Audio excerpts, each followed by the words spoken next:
Good morning साथियों। मैं advocate Prabhakar sir आप लोगों के लिए लेके आया हूँ इंग्लिश की ऑलराउंडर क्लास। जी हाँ, ये हमारा तीसरा पार्ट है और जैसा कि आप जानते हैं यह क्लास आपके लिए बिल्कुल गागर में सागर होने वाली है। अर्थात आपको एक ही क्वेश्चन में कई आंसर और कई प्रकार के वर्ड मीनिंग्स और तमाम एक्सप्लेनेशंस आपको देखने को मिलेंगे। तो जैसा कि हमारा ये क्लास लगातार चल रहा है और ये मैं ऑलराउंडर क्लास इसलिए बना दिया हूँ क्योंकि अभी बोर्ड का एग्ज़ाम होने वाला है। अच्छा हाँ, सबसे पहले तो हमारे जो साथी ऐसे हैं जो बोर्ड एग्ज़ाम देने वाले हैं, हाई स्कूल, इंटर, ठीक है, उनको तहे दिल से all the best, best of luck, ठीक है।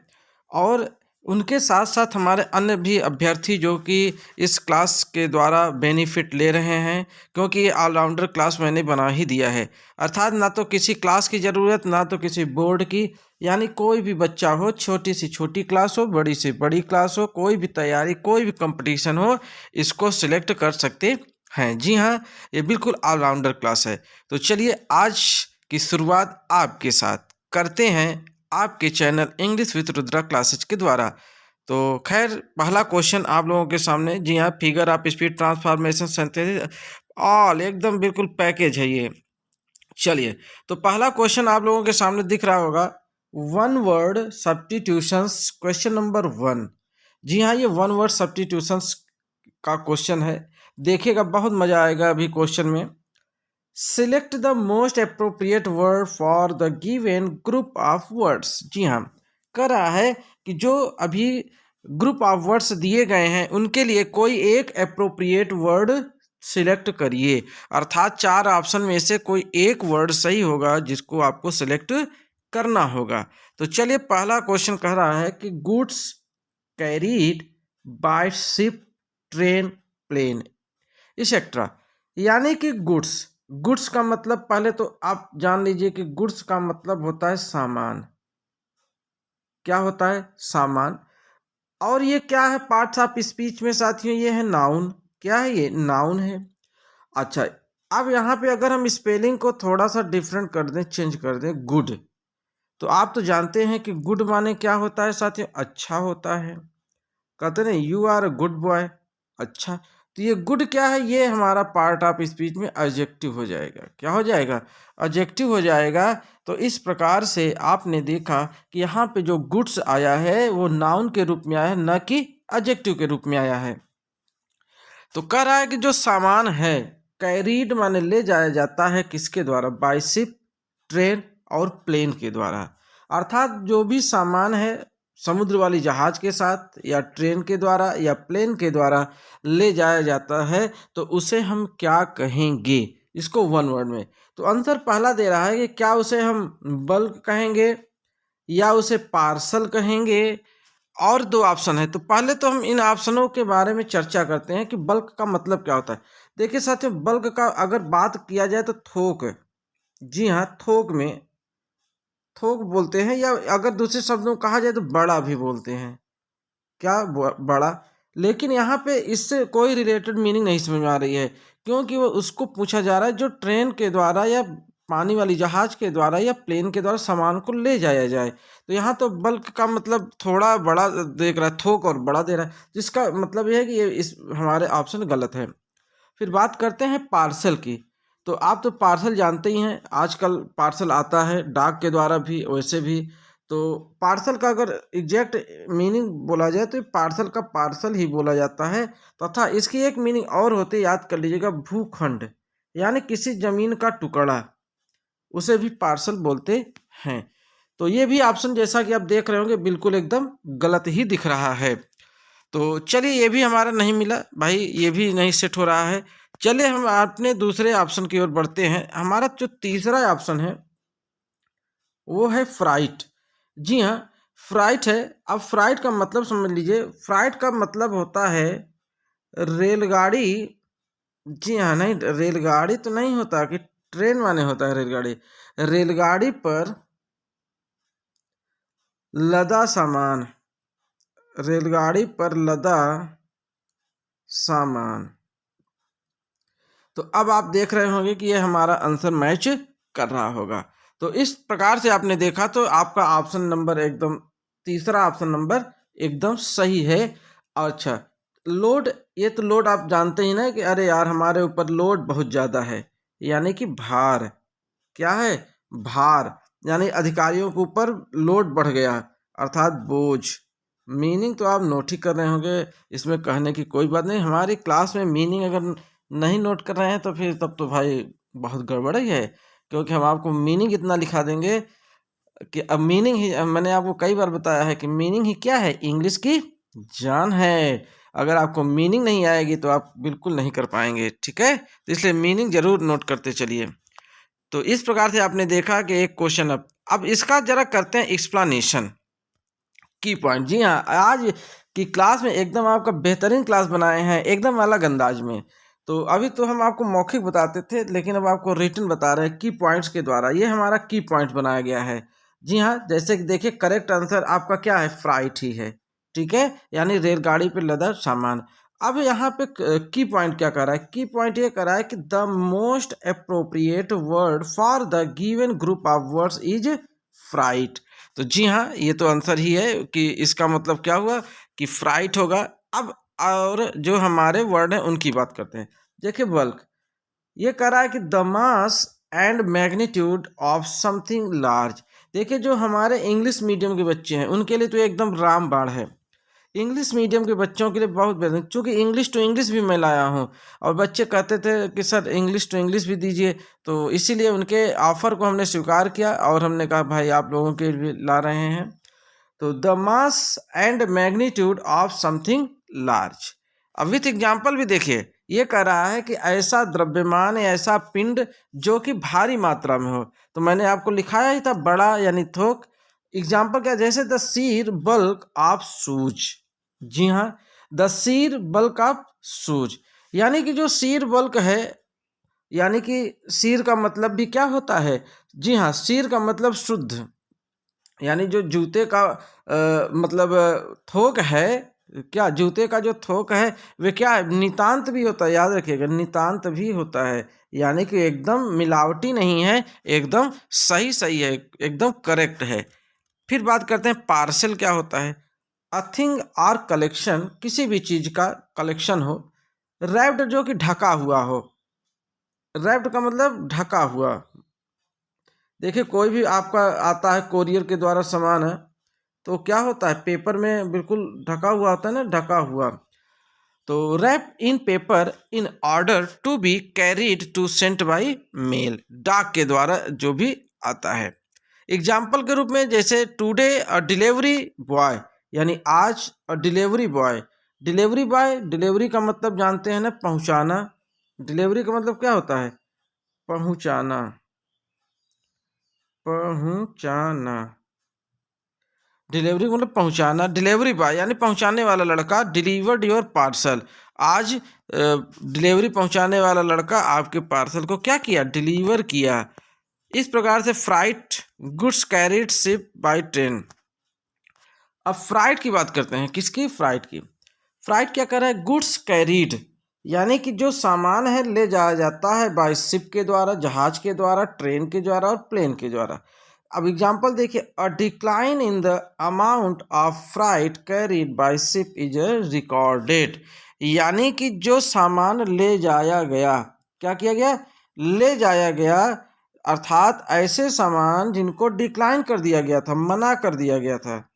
कैसे? जो मना है, अर्थात जो गैर कानूनी या मतलब रोड के द्वारा मना किया गया है, उस सामान को amount of freight carried by ship, यानी कि शिप के द्वारा ले गया गया और ये रिकॉर्डेड है, अर्थात बहुत अधिक रिकॉर्ड किया गया। Load, a heavy thing that is being carried, यानी कि अ हैवी थिंग, भारी मात्रा में, सम, यानी load, about be to be carried, उसको लगभग ले जाना ही है। I can carry a load of up to 20 kg, जैसे मैं ले जा सकता हूँ। देखिए, यहाँ पे कैरी एक शब्द होता है, कैरी का मतलब होता है ले जाना, याद रखिएगा। कैरी का मतलब क्या होता है साथियों? ले जाना। एक और मीनिंग होती है ब्रिंग। क्या होती है? ब्रिंग। ब्रिंग का मतलब क्या होता है? ले आना, यानी लाना। ब्रिंग माने लाना और कैरी माने ले जाना। ठीक है, तो वो कह रहा है कि मैं 20 किलो से ऊपर अप टू 20 kg, यानी 20 किलो से ऊपर मैं सामान को क्या करता हूँ, ले जा सकता हूँ। क्या कर सकता हूँ, ले जा सकता हूँ। ठीक है, तो इस प्रकार से आपने सभी आंसर का बिल्कुल ऑपरेशन कर दिया। तो चलिए अब हमारा दूसरा क्वेश्चन आ गया। जी हाँ, दूसरा क्वेश्चन क्या कर, behaviour in keeping with good taste, propriety and correctness. अब ये कह रहा है कि जो बिहेवियर है, क्या है, बिहेवियर है कीपिंग विथ गुड टेस्ट। अब यहाँ पे टेस्ट का मतलब कोई स्वाद नहीं है, टेस्ट का मतलब स्वाद मत समझिएगा। ऐसा हमें व्यवहार करना चाहिए जो कि गुड टेस्ट हो, अर्थात जो कि अच्छा प्रतीत हो। कैसा हो, अच्छा। अर्थात हमें जब जो भी हम किसी के साथ व्यवहार करेंगे तो व्यवहार कैसा होना चाहिए, अच्छा व्यवहार होना चाहिए ना। और प्रोप्राइटी एंड करेक्टनेस होना चाहिए।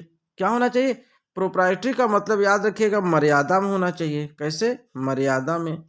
भाई हम अगर छोटे हैं तो बड़ों से हमें कैसे अपनी मर्यादा में रह के बात करनी चाहिए, है ना। और फिर करेक्टनेस यानी शुद्ध, यानी सही सही हमें व्यवहार करना चाहिए, अच्छा व्यवहार करना चाहिए।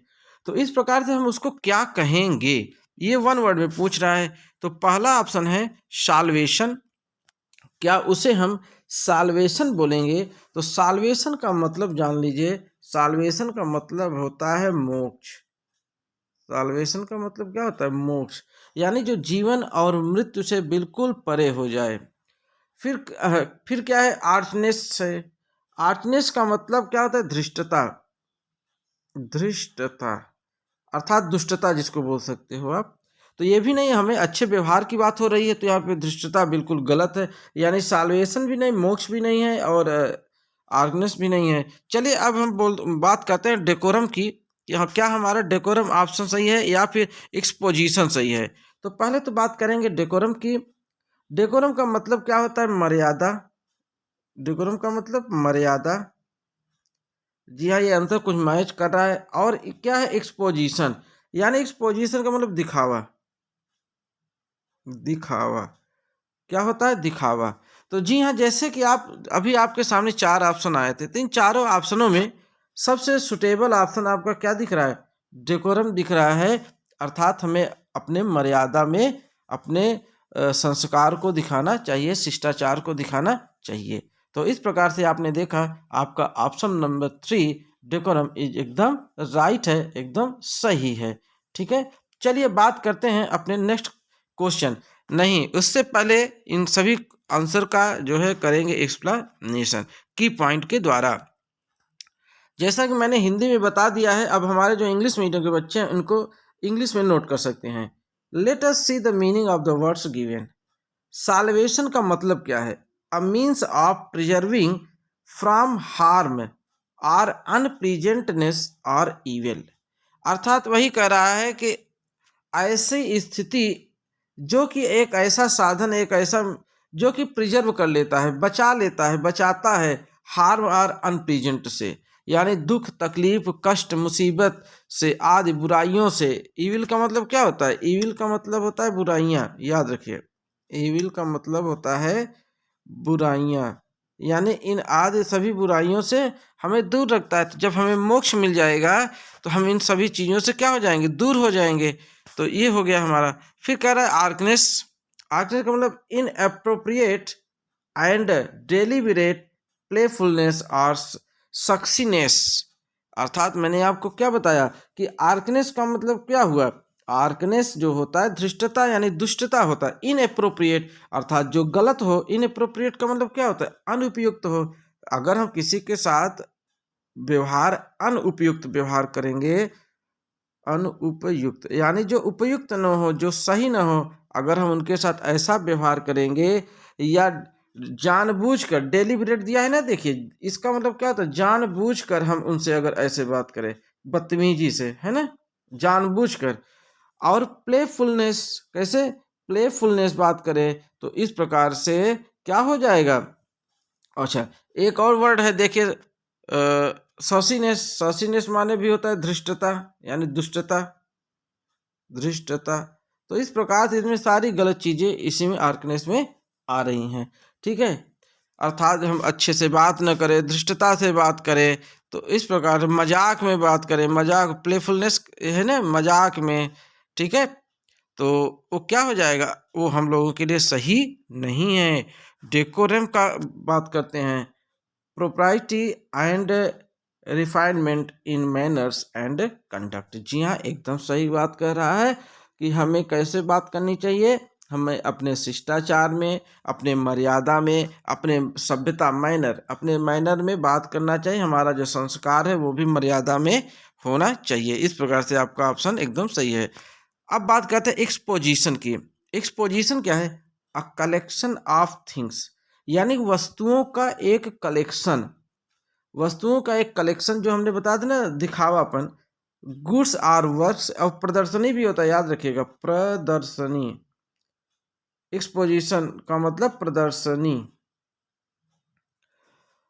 ऑफ आर्ट, यानी किसी भी वस्तुओं को दिखाना, दुकान में या कहीं पे शो में दिखाना।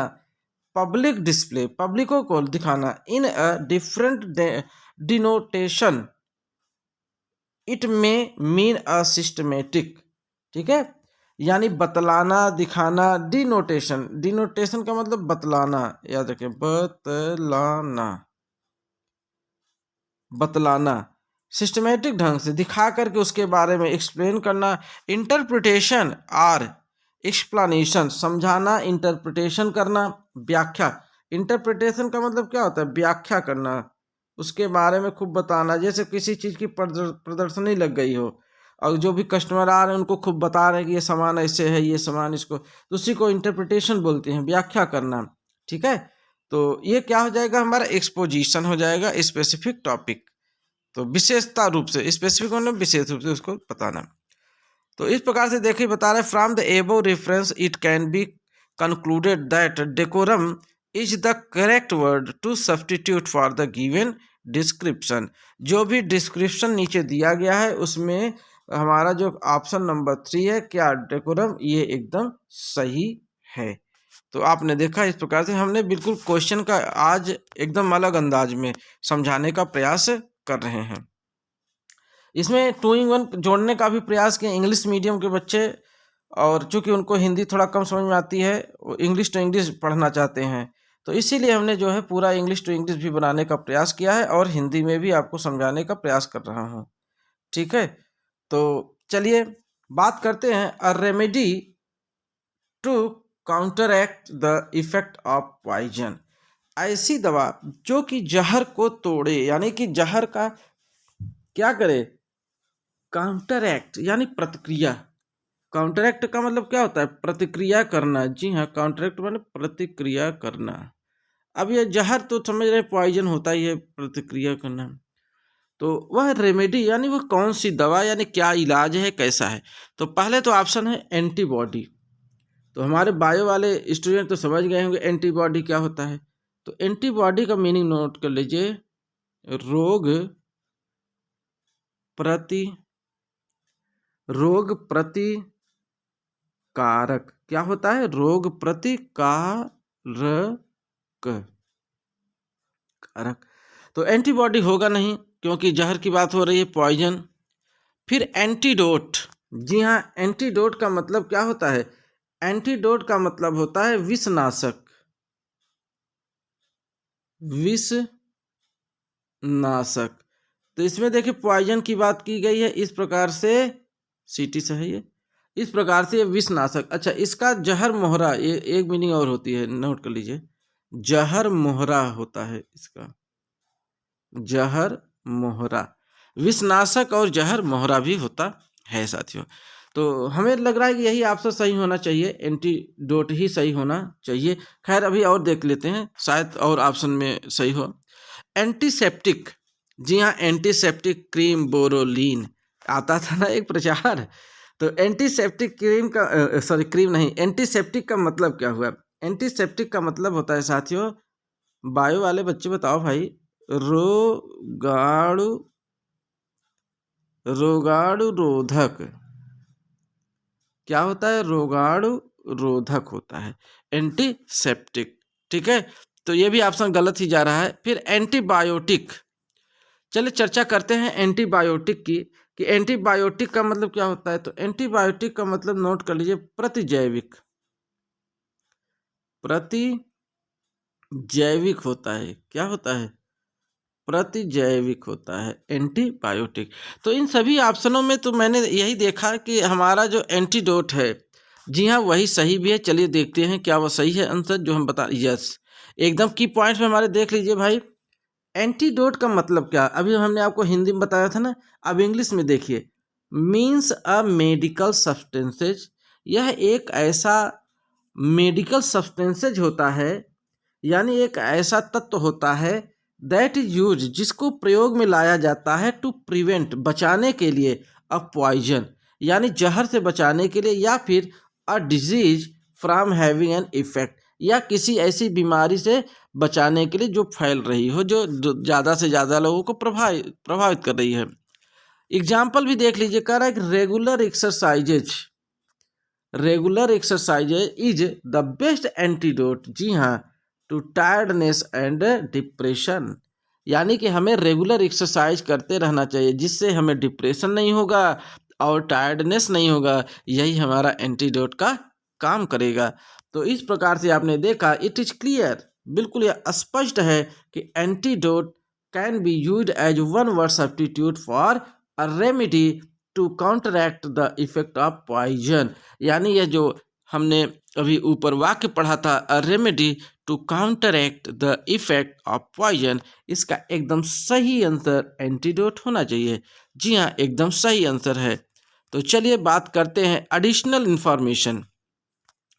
एडिशनल, इस बार हमने आपको बहुत बेहतरीन तरीके से, हमने कहा इस बार पूरा एकदम आपको समझा दे अच्छे से। एंटीबॉडी का मतलब क्या है? Means a substances that the body produces in the blood to fight disease. जी हाँ, अभी जो हमने आपको रोग प्रतिजैविक बताया था उसके बारे में है, रोग प्रतिकारक के बारे में बताया। फिर एंटीसेप्टिक क्या कर रहा है? Means a liquid or cream that prevents a cut, जब आपको कट लग जाता है, चोट लग जाता है, तो एक ऐसा लिक्विड होता है, एक ऐसा क्रीम होता है जिसको लगाने से इन्फेक्टेड नहीं होता, यानी उसमें आगे क्या वो जो है फैलता नहीं है, इन्फेक्शन उसमें नहीं होने पाता, इसलिए एंटीसेप्टिक लगाया जाता है। एंटीबायोटिक मीन्स अ मेडिसिन, यह एक ऐसी दवा के बारे में बता रहा है कि जो कि यूज टू डिस्ट्रॉइंग बैक्टीरिया, जी हाँ, जो हमारे शरीर में बैक्टीरिया है इसको डिस्ट्रॉइंग एंड क्योरिंग इन्फेक्शन, और जो इन्फेक्शन हो जाता है उनको सही करने में काम में आता है। इस प्रकार से आपका ऑप्शन नंबर 2 सही था, एंटीडोट। अगला वाक्य है, अगला question, a line at which the earth surface and the sky appear to meet. अब तो आप यहाँ पे बिल्कुल सही आंसर लगाने वाले हैं। कह रहा है कि a line at which the अर्थ, देखिए आप जब कभी खड़े होते हैं तो ध्यान से देखिए आपको क्या दिखता है, कि कभी कभी दूर जब आप देखेंगे तो अगर यहाँ पे जैसे सूर्य है, यानी ये सूर्य, और रुकिए एक मिनट, जैसे ये देखिए आसमान है, मान लीजिए हम ऐसे बनाएं, आसमान है, हाँ, बादल यहाँ पे घिरे हुए हैं, ठीक है, बादल घिरे हुए हैं, और यहाँ पे जो है हमारा सूर्य निकल रहा है, और कोई बच्चा यहाँ पे खड़ा है, ठीक है, ये ग्राउंड है, यहाँ पे पेड़ वगैरह ऐसे पेड़ वगैरह लगे हुए हैं।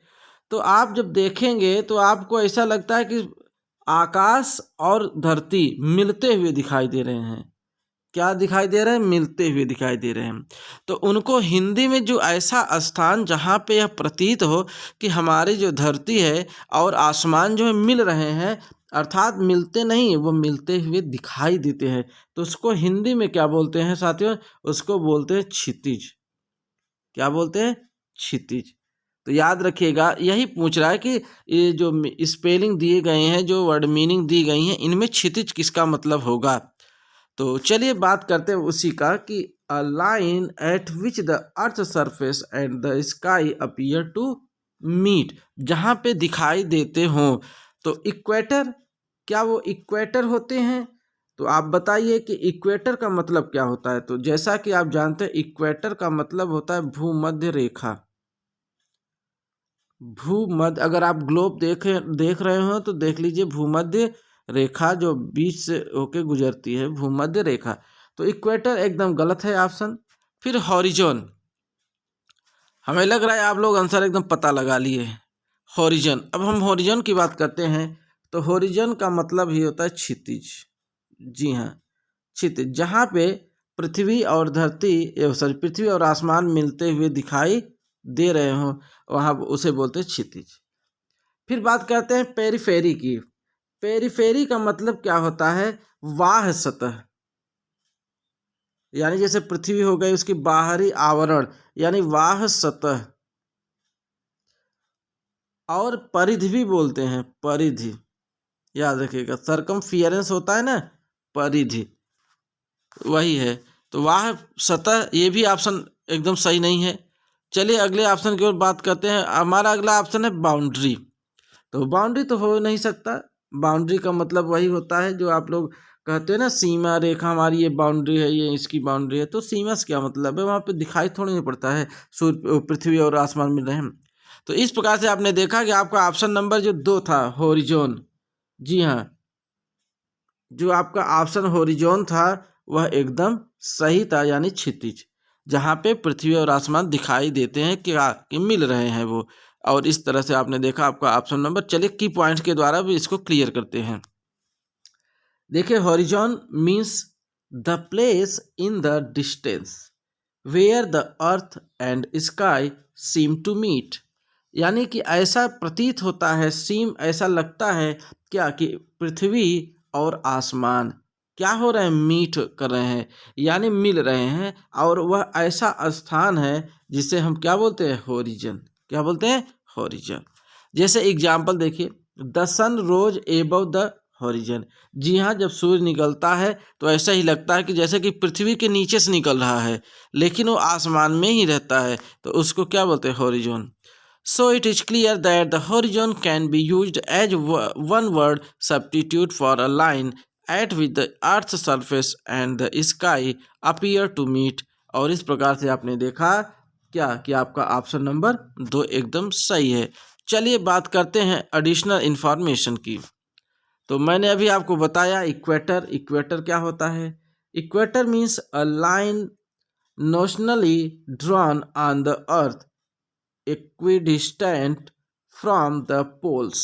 जी हाँ, ये हमारे पृथ्वी के पोल्स, जैसे कि 2 पोल होते हैं, नॉर्थ पोल और साउथ पोल। तो उसमें से जो बीच से जो रेखा जाती है उसे हम क्या बोलते हैं? इक्वेटर बोलते हैं। एक होता है हमारा नॉर्थर्न हेमिस्फेयर और हो जाता है दूसरा साउथर्न हेमिस्फेयर। ठीक है, 0 डिग्री वहाँ पे होता है लैटिट्यूड।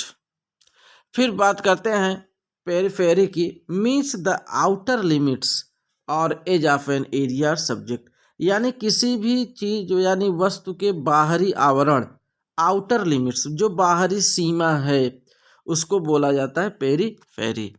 और बाउंड्री क्या है? बाउंड्री तो आप जान ही रहे हैं, means a line that marks the limits of an area, यानी कि किसी भी सीमा को बाउंड्री बोला जाता है, जिससे कि ये पता चलता है कि हमारा जो लिमिट है यहीं तक है। तो साथियों, मुझे बिल्कुल भरोसा है कि आपको आज की क्लास पसंद आई होगी। बहुत ही इम्पॉर्टेंट जानकारी आपको मिली। बायो से भी रिलेटेड हमने आपको जो है इसी में समाहित किया, बायो के भी वर्ड आपको मिले। तो इस प्रकार से आज की क्लास हम साथियों यहीं पे समाप्त करेंगे और निश्चित रूप से फिर से ऑलराउंडर क्लास और इससे और अलग अंदाज में लेके आने का प्रयास करेंगे, क्योंकि इस समय बोर्ड के एग्ज़ाम शुरू होने वाले हैं। तो हमें सभी को जो है एक बराबर लेके चलना पड़ेगा। तो कहीं कम कहीं ज़्यादा हो सकता है साथियों। तो इसी के साथ हम आज की क्लास ख़त्म करते हैं। जय हिंद, जय भारत।